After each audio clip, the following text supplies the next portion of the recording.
Alright, so today is Friday, August 8th, 2025, and I think today is the first time I ever hit 250K. So it's not much of a milestone anymore. I mean, I've already had my first 100K milestone and then my 200K milestone. So being at 250, it doesn't really hit the same. But still, it's nice to open up my Robinhood and see a nice, pretty round number on a green day like today. But earlier, I was actually above 250 briefly. But then, of course, it just came right back down to an even 250. And I am up 2.85% today. And this is on a day where the NASDAQ was basically up a percent, slightly above 1% if you count the after hours. And if we take a look this past week, the NASDAQ is up almost 2%, past month over 3%, past 3 months almost 18%, year to date almost 12%, year over year almost 31% there. And if we take a look at my week, I am up over 11%, and for the month I am up almost 18%.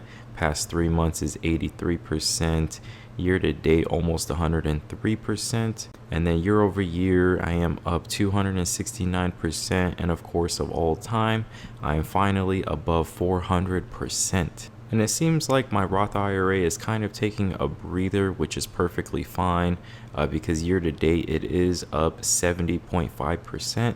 So I don't think it's as good as my main brokerage account. Because year to date I'm over 103%. But still, it's nice to see my Roth IRA outperform even the NASDAQ because that's just my retirement account that I'm just not really gonna withdraw until I am eligible and there's no fees associated with the withdrawals. And if we take a look at some of my recent transactions, I did go ahead and sell another Robinhood covered call. I am fully aware that there's a potential for Robinhood to go up even more to like $125, $130 a share. And some factors that could kind of contribute to this is, of course, the S&P 500 inclusion. And if you guys haven't seen the headlines, retirement accounts will soon be able to purchase Bitcoin. Unless it's available right now, I might be behind. Now, am I going to be purchasing Bitcoin in my retirement account? That is a no. I am perfectly fine with my very small position in Solana, and I might consider buying some Ethereum, but Ethereum has already gone up so much.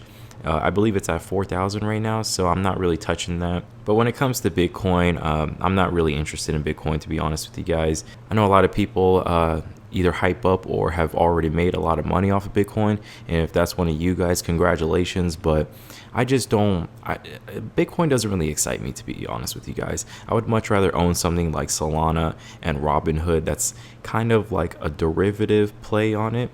Like Robinhood is in the business of crypto, and of course Solana is it tends to be a lot more volatile than Bitcoin, and I can also earn a yield on it. So that's why it interests me a little bit more. But if we go ahead and take a look at my equity balances, Robinhood is now 172,000, which is crazy because I remember just last year, or less than a year ago, was when I hit my first 100K milestone, and now I have 170K just in one stock. And Nike still hovering at around 39,000. Palantir, of course, it says 37, but keep in mind all of my Palantir shares are put up for collateral through covered calls. So whatever happens to Palantir stock in terms of upside, unfortunately, I'm just going to be missing out on. If Palantir goes up from here and my shares get called away, I'm going to end up with a whole bunch of cash. That's going to be a big cash inflow into my account. And if Palantir ends up going down from here, I'm also kind of okay with that because then I'll be able to keep a lot of my premiums, or most of my premiums. But also we have Pepsi that is now $19,000 in my account. Honest, and we'll talk about Honest in a second, it's at about 14,000, and of course REPX 13, SoFi at 11. And if we take a look at my total percentage gains, Robinhood is officially a 10x, even though it was already a 10x if you include the option premiums that I've been collecting. But just my equity balance by itself is officially 10x. Palantir, of course, is also a 10x for me. And SoFi is another standout recently at about 205%. Now, if we take a look at the percentage gains for today, you guys might notice something strange, which is Honest up about 7% today, even though yesterday it had a pretty rough day after earnings. I mean, it was down over 20%.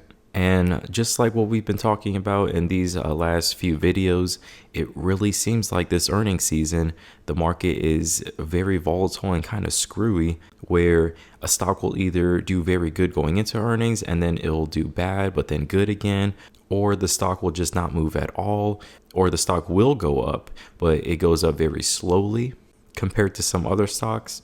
But of course, Honest, I mean, it had a pretty bad day yesterday, and then it didn't completely regain all of its losses, but still, I mean, at one point it was up over 10% today, which is a huge reversal. But yeah, I mean, considering how this earnings season has went, I can't say I'm surprised in terms of this big move in Honest. And I would be interested in buying some more Honest stock, but like I said, I kind of want to dial back my margin right now going into the next bear market. So we'll just see.